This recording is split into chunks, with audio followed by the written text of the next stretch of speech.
Greetings, Property 2 students.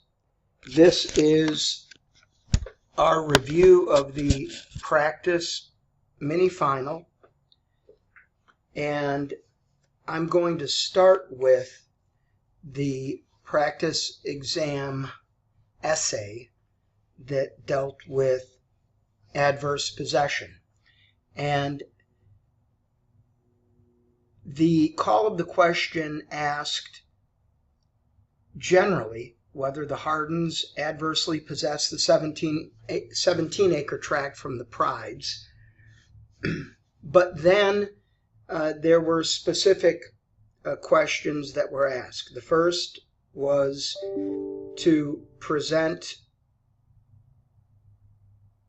the elements of adverse possession, and then the second was regarding a specific element and whether or not it had been satisfied. So a good answer would have started, the issue is whether the Hardens adversely possessed the 17-acre tract from the Prides. You can see that in brackets and in red type, I give some guidelines, some instruction.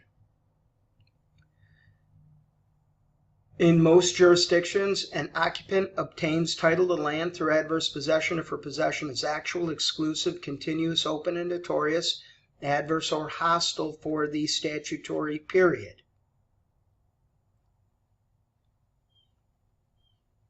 And that is the general rule for adverse possession.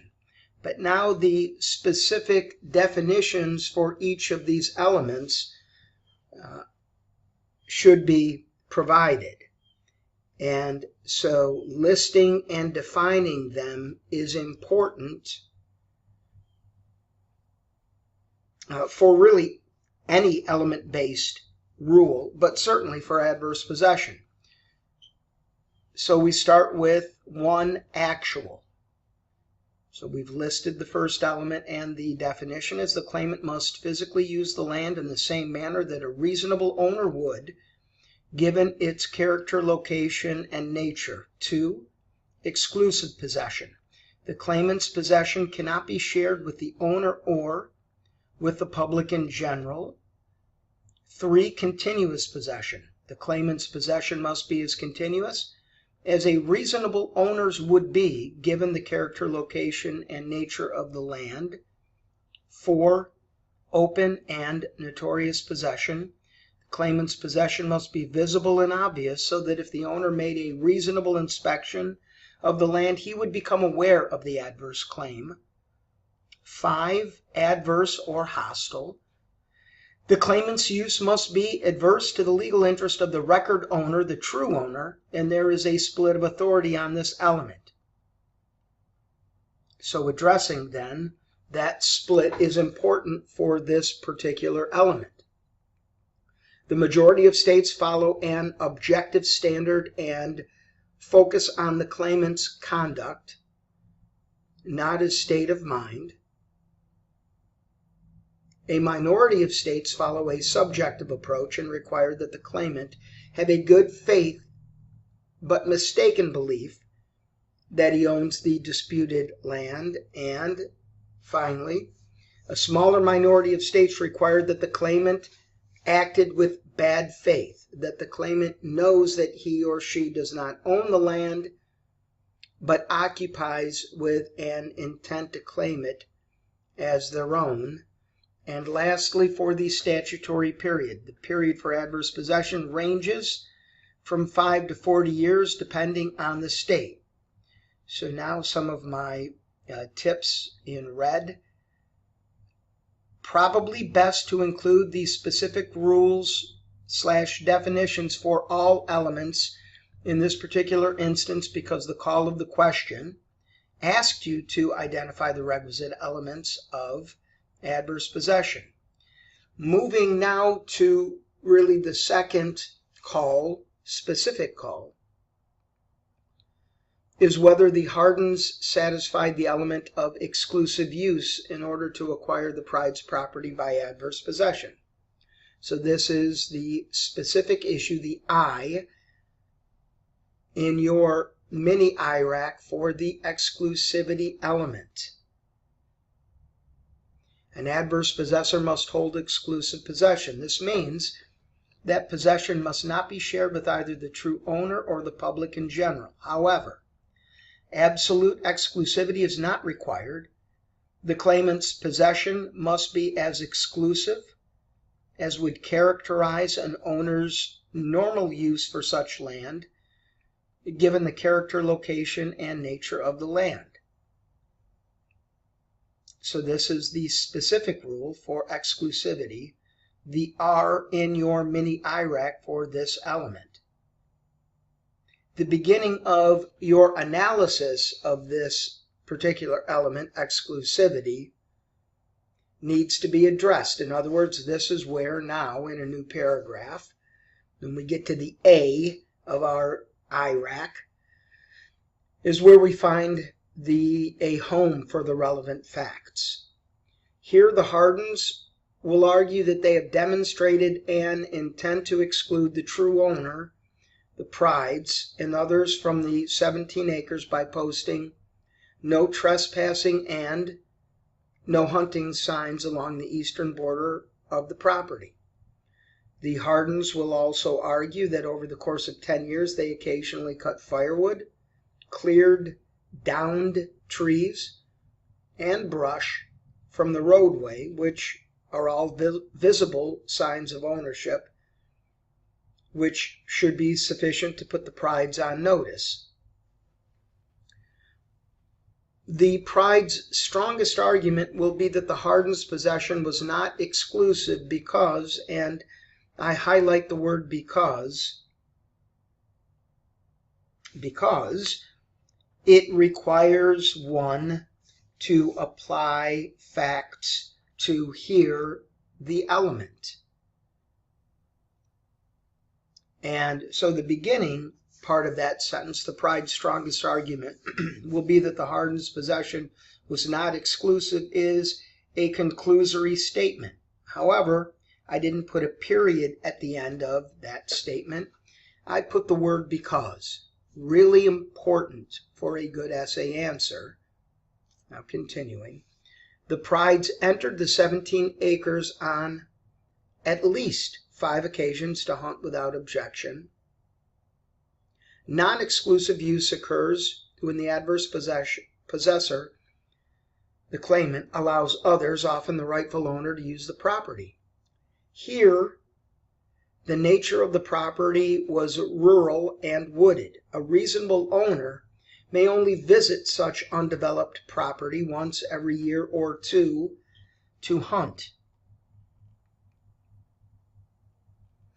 The Prides will argue that by entering the property on at least 5 occasions during the Hardens' occupancy, they had reclaimed the 17 acres in a manner consistent with the character, location, and nature of the land.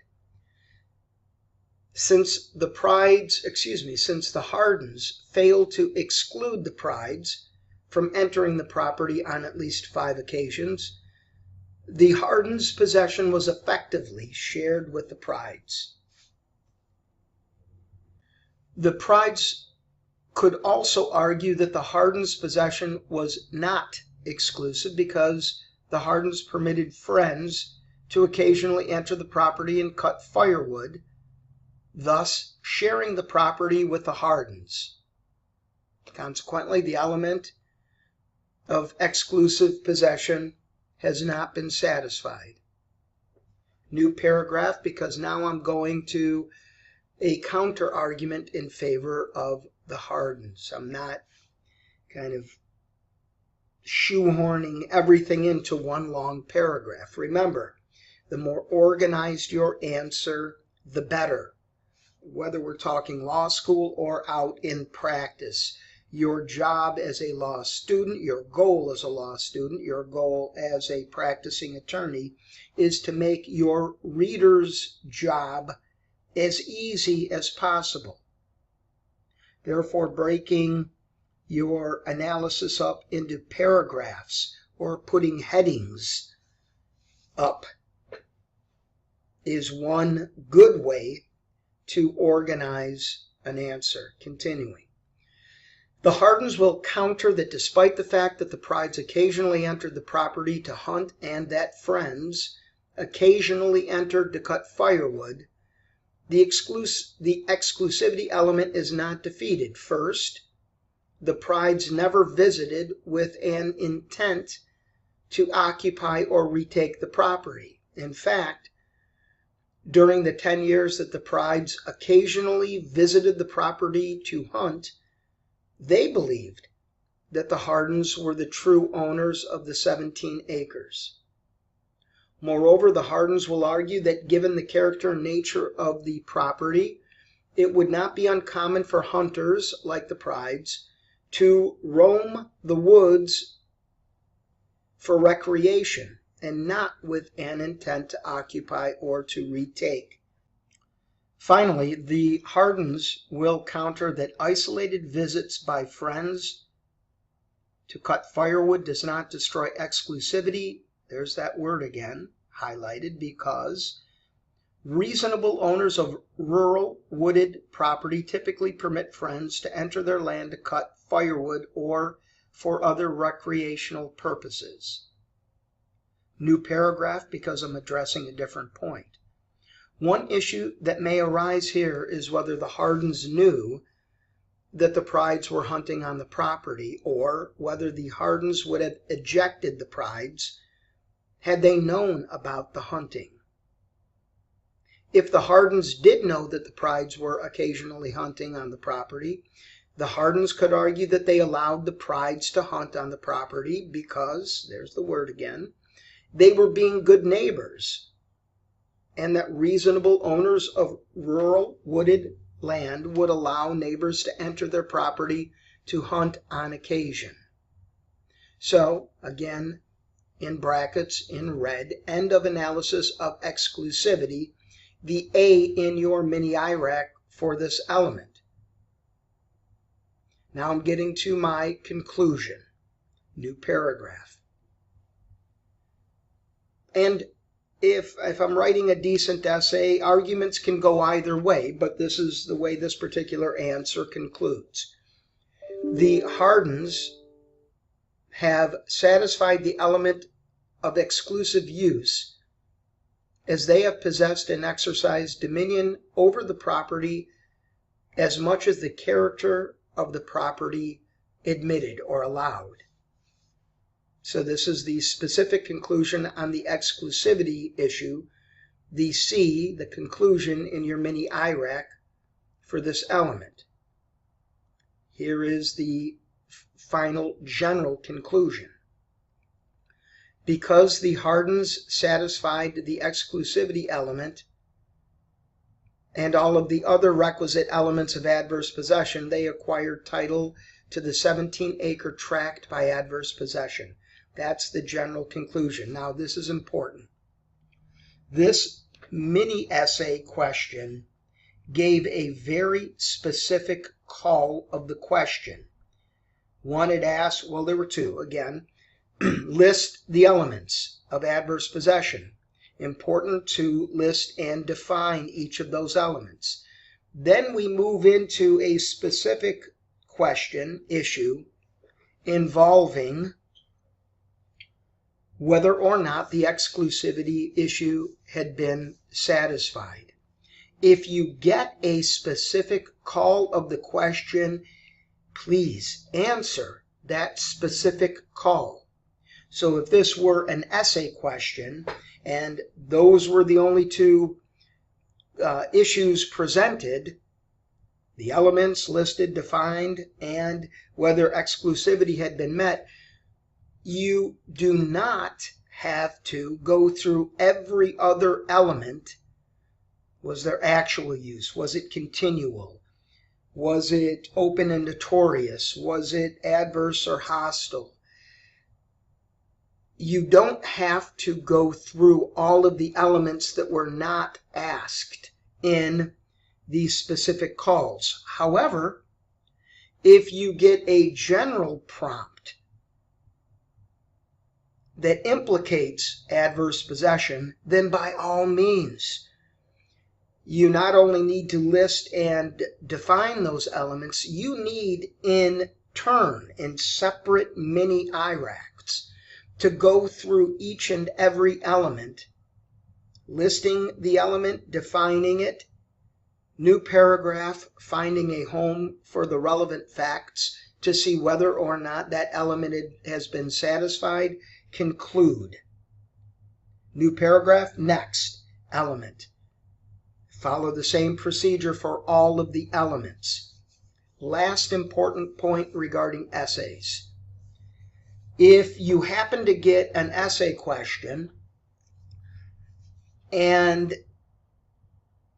let's just use adverse possession because we've got one here. But it's a general question, and you find that your treatment of the first element that you address has not been satisfied. And we know with element-based rules, if one element isn't satisfied, the whole claim fails. Please don't stop there. The purpose of an essay answer is to demonstrate to the professor that you understand not only the issue implicated, for example, adverse possession, whether or not it's been satisfied, but that you then go through every one of those issues. Because the conclusion is not where the points are generated or available. It's in showing your professor that you know those elements, you know how to define them, and you know how to find a home for the relevant facts to see whether or not those elements have been satisfied. So again, I repeat, if the first element that you happen to address in any element-based rule is not satisfied, do not stop there. Go through the entire exercise of listing them all and then addressing them in separate mini IRACs. That's how you score points, friends. Now moving on to the multiple choice portion of the practice mini final.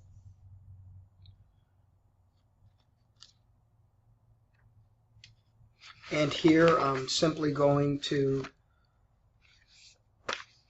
read the correct answer and give just a little insight as to why that is the correct answer. So if in going over your answers you have a question, well, Professor, how come C isn't the right answer? Of course, you can send me that email. But before you do that, ask yourself, why is, for example, A the right answer? Why did I eliminate A as a correct answer and choose C? So try to do a little self-reflection rather than simply going straight to asking why the answer that you chose wasn't the correct answer. That sounds fair. Oh, gosh. It seems like yesterday, doesn't it? The Jacques v. Steenberg Holmes. Well, I'm just going to leave this up as I go over some of the answers. Question number 1. The correct answer was C, as in cat. The real estate developer, because he has met the requirements for obtaining title by adverse possession. In this particular case, the real estate developer's occupation of the plantation was hostile, inasmuch as he was there without the daughter's permission. The real estate developer's possession was also open and notorious because, well, a country club would be obvious to any onlooker. And finally, the real estate developer occupied the property for 22 years, meeting the statutory time requirement. As such, the real estate developer will prevail because he has satisfied the requirements for obtaining title by adverse possession. Question number 2. The correct answer was A, as in Applebee's. Yes, because he inherited the easement when he inherited Lot A from his mother.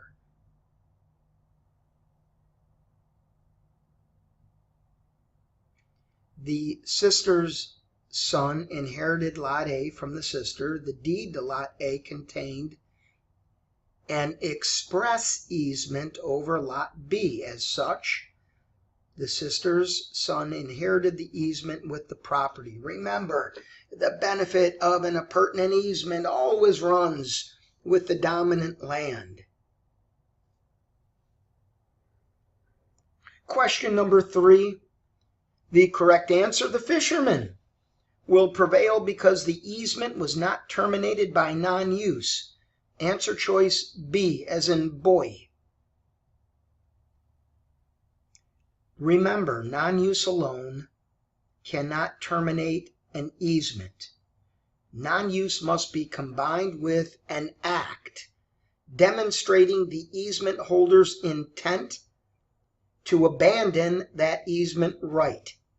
Here, although the neighbor may not have used the footpath for an extended period of time as a result of illness, the mere fact that he did not use it and it became somewhat overgrown does not indicate that he intended to abandon it.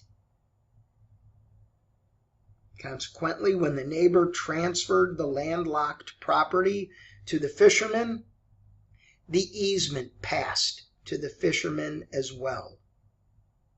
The associate will not prevail in an action for trespass.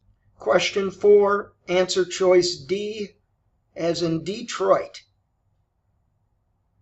requiring each grantee to undertake a covenant that the grantee's land will only be used for farming. We know that a covenant is a contractual obligation that is created in connection with the transfer of real property. If done correctly, if done properly, the covenant will bind and benefit not only the original promisor, covenantor, and promisee, covenantee, but will run with the land, meaning it will bind and benefit successors to the original parties. So a covenant is the best way to assure that each parcel owner, even those who did not buy from the developer, will restrict use of the lot to agricultural purposes.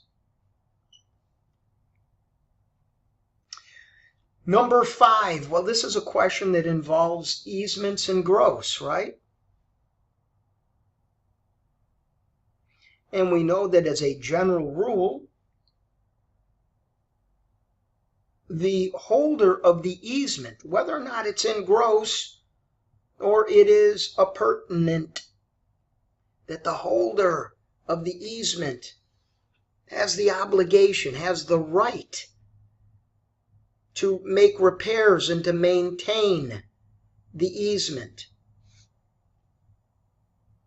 Consequently, the correct answer here for question number 5 is A, as in atomic. The naturalist will be liable for the district's costs because he had no right to prevent the district from repairing its pipes. So under these facts, the water district held a valid express easement in gross. The easement was created by a deed that was signed by the then owner of the servient estate.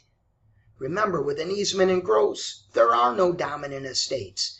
Easements in gross, the benefit is personal to the holder. Because the easement was recorded, the naturalist had constructive notice of the easement. And again, it's an easement in gross because it exists for the benefit of the water district and not for the benefit of a dominant estate.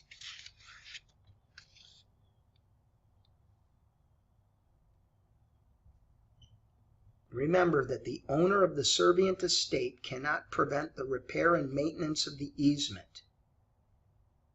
Because the naturalist had no right to prevent the district from repairing its pipes, the naturalist will be liable for the resulting damages. Number, what do we have now, friends? Yeah, number 6. Correct answer D, as in Digby. The physical therapist can enforce an equitable servitude relating to the use of the recreational area as a common area against the journalist. Friends, recall that equitable servitudes have a long and storied history, going back to merry old England, when the courts of law and equity were separate judicial entities, each with distinct powers.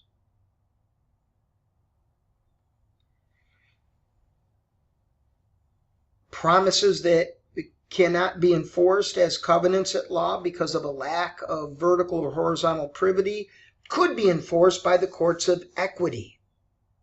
The modern equitable servitude can be enforced by a successor to the original parties without consideration of privity. There is no privity requirement as long as the servitude touches and concerns the land, was intended by the parties to bind successors, and the party burdened had notice of the servitude.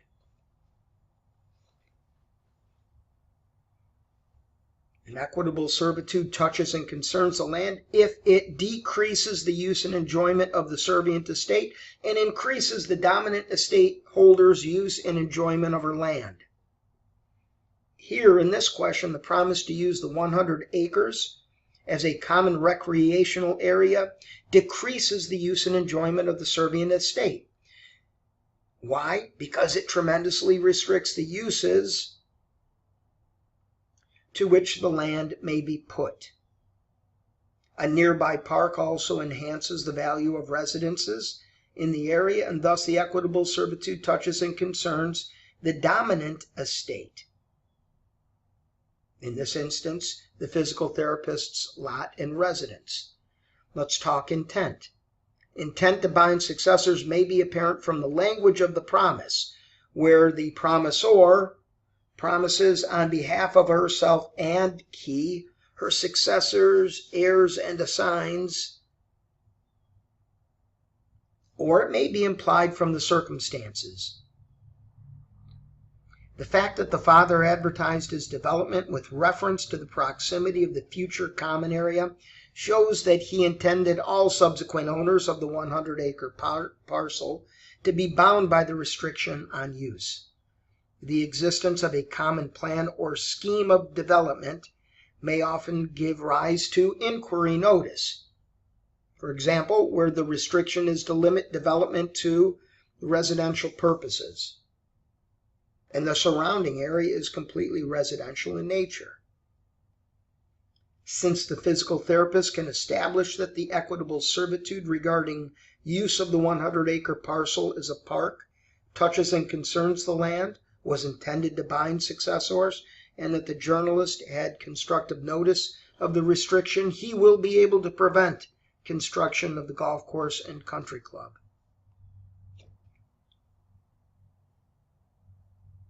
Well, the drafter of that particular multiple choice question that my research assistant chose for this mini final was pretty darn thorough. Thanks, research assistant. Well, here we go with number 7. The correct answer is A, Appleby. Yes, because the owner of the servient estate is not permitted to obstruct an express easement. We know that. We talked about this at length. The servient owner owes a duty to the dominant holder that they will not unreasonably interfere with the dominant holder's use and enjoyment of an easement. Doesn't mean that the servient owner can't use the land upon which the easement sits. It just means that they cannot unreasonably interfere with that use. Answer choice A. Number 8. Again, answer choice A, a covenant. A properly created covenant which would run with the land to bind all successive owners or lessors of the specially designated school areas, and which would run with the land to benefit all successive occupiers of the surrounding residences, would be the best way to assure that the specially designated area was used for educational purposes. Answer to question 9A. Aloha. Yes, because the statute period was told during the incompetency of the skier. Again, this is a question that deals with the tolling of the limitations period for adverse possession. Remember that if a true owner has a disability on the first day when the trespasser first makes entry upon another's land, if the true owner has a disability on that day, it will toll the running of the limitations period. However, if the true owner falls under a disability 2 weeks after or 2 days after the trespasser first takes up occupancy, nope, does not toll the running of the limitations period. Answer choice A, question 9. Question 10, the correct answer, D, as in dog. D, the daughter. When the daughter became the owner of not only the northern half of the property, but also the southern half of the property as the mother's only heir, the easements on either side were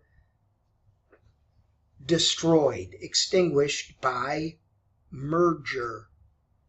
The daughter could not simultaneously own both the property and an easement on the property that she owned. The fact that she sold the half of the property that originally belonged to her does not revive the easement. Instead, following the merger, the slate is wiped clean, and only those easements that the daughter creates or are created by the situation from that time forward will apply. Here, because the daughter did not grant any easement, and no easement by implication or prescription will arise in the circumstances, the buyer will not prevail.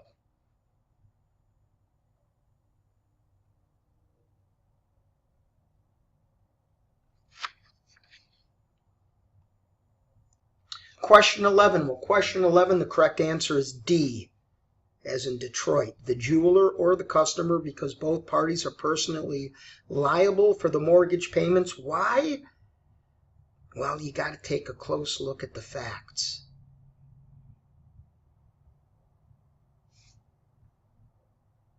Under the facts presented, the jeweler was the original mortgagor, the borrower of the strip mall, and the bank was the mortgagee, the lender. If a mortgagor transfers the property subject to the mortgage and the mortgage payments are not made, the mortgagee, the lender, the bank, may foreclose and force the property to be sold, but the transferee does not have personal liability for the debt.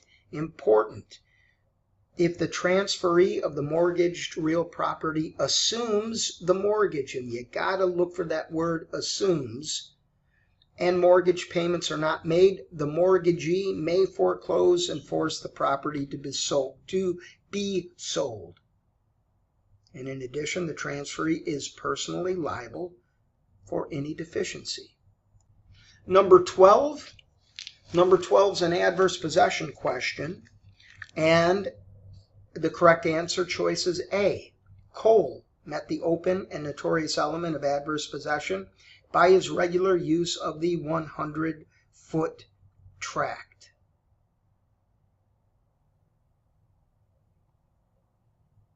Remember, when we're dealing with adverse possession, make note of the character, location, and nature of the property. Is the trespasser making use of the property the way a reasonable owner would, given its character, location, and nature? Correct answer, A. Number 13, the correct answer is C, as in cattle. Danica owns the condominium unit because there was privity between Danica and Skyla. Remember that when we're tacking for purposes or trying to find out whether the statutory period has been satisfied, we need to determine whether or not there was privity between trespasser 1 and trespasser 2. Typically, privity is established if it is transferred via a deed or perhaps even a will. But it doesn't have to be.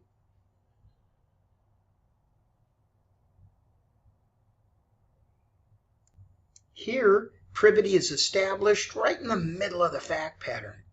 When Skyla needed to leave the unit in 2004 because of a job transfer, she conveyed all interest she had in the condominium unit as well as all her furniture to a co-worker, Danica, for $175,000. Well, that's one of those clear-cut examples of privity, is it not? Right?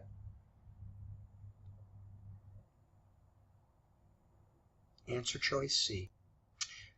Number 14, correct answer B, as in boy. Succeed because Amos has no right to use the servient estate in connection with a tract of land which is not part of the dominant estate. So again, just a tip, a multiple choice question test taking tip from Professor Miller. Some of the fact patterns in this practice exam were pretty long. Always a good idea to take a quick glance at that, at the prompt, the call of the question, but then glance down at the answer choices so that you get some sense, some indication as to what the question is going to ask of you. Here, an appropriate action by Andy to enjoin Amos from using the existing easement to gain access to Tooth Acre. The plaintiff will most likely succeed because Amos has no right to use the servient estate in connection with a tract of land which is not part of the dominant estate. Well, that's just black letter law, right? And while in most instances that misuse of the easement to serve property that isn't part of the dominant estate will result in the granting of an injunction without more, it won't terminate the easement. Just enjoin its misuse. Answer choice B. Well, here we go. A zoning question. Application of that rational basis test, the Euclid test. And here we are picking on professional poets again. Here was the ordinance. Because professional poets pose a threat to the health and welfare of our citizens in that they tend to create noise and other disturbances, thereby impairing tourism, hampering commerce, and harming the public welfare, no professional poet may reside within 500 feet of any single-family residence after January 1. Well, Perla files a suit attacking the validity of the ordinance. Correct answer choice here is C, as in cat. This ordinance is clearly arbitrary and unreasonable, bearing no rational relationship to the general health, safety, morals, or welfare of the community.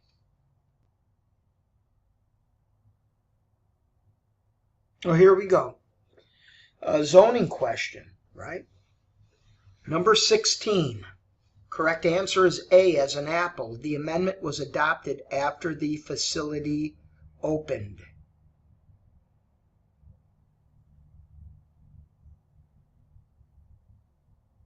Non-conforming use. If a use that was permissible under the original zoning ordinance is changed, it's rezoned, and that use is no longer in conformity with the new ordinance, well, they don't immediately or automatically require that landowner to stop what used to be a perfectly acceptable use of the land. No, they give them a little bit of time. It's a non-conforming use. Remember, non-conforming uses, though, usually are given a certain shelf life. Could be 2 years, could be 5 years, but give the owner some opportunity to recoup their investment. However, you can't change the non-conforming use. If the building gets destroyed, you can't just rebuild and start up again with that non-conforming use, and by golly, you can't add on to the building footprint. Those are no-nos. Answer choice A. Number 17, correct answer A. The variance is invalid because Dan can build a 48-foot high building.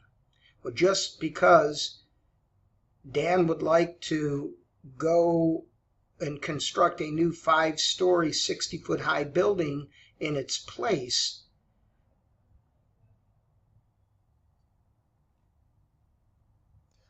despite the fact that the ordinance requires no building taller than 50 feet, well, remember, in order to obtain a variance, in almost every case, it's going to be an irregularly sized lot, an oddly shaped lot. That makes compliance with the ordinance impossible. But here, Dan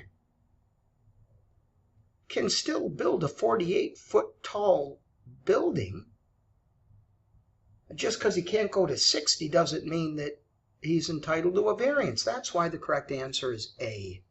Number 18, here we go again. Correct answer is A. Title: The wiseacre is still in Norman, and he may sue to have that recorded deed set aside. The conditions, first given to an escrow agent to oversee this transfer. Nicole didn't satisfy the conditions. Title wouldn't vest in Nicole simply because she recorded it. We know that the recording of a deed is a presumptively delivered deed, but it can be overcome by affirmative evidence. Here, the affirmative evidence is the instructions to the escrow agent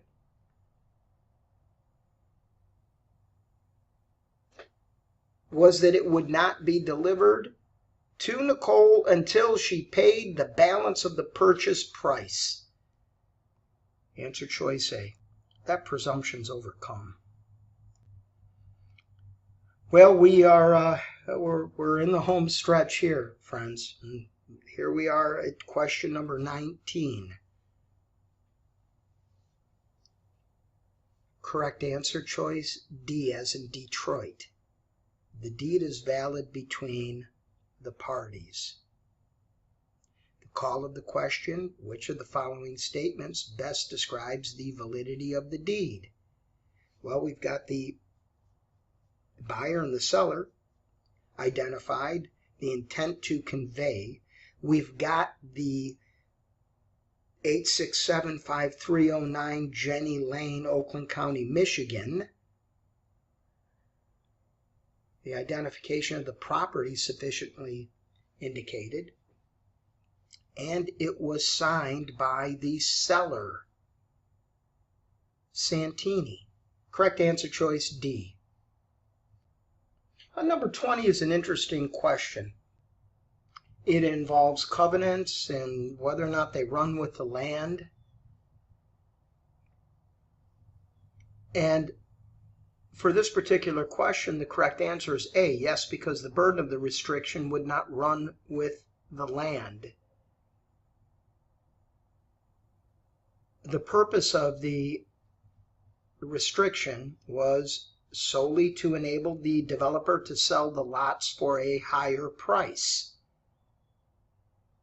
There was nothing forward thinking that because she got initially sold the lot and got a higher price, there's nothing that would stop a subsequent owner from using the lot in a different fashion.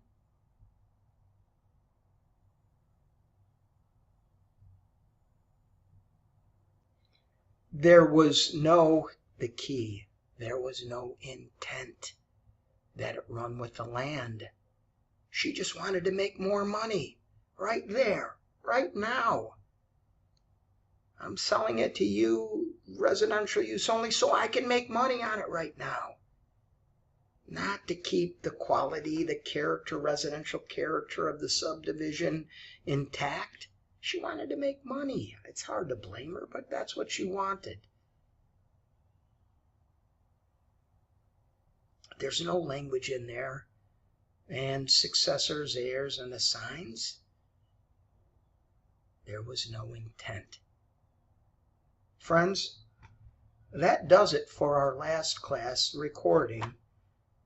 And I know that the recordings aren't like the real thing. Us together in Commons 110 talking property.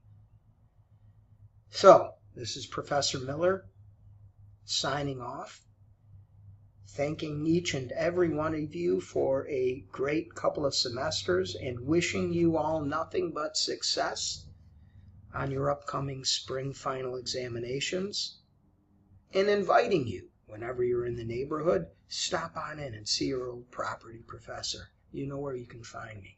God bless.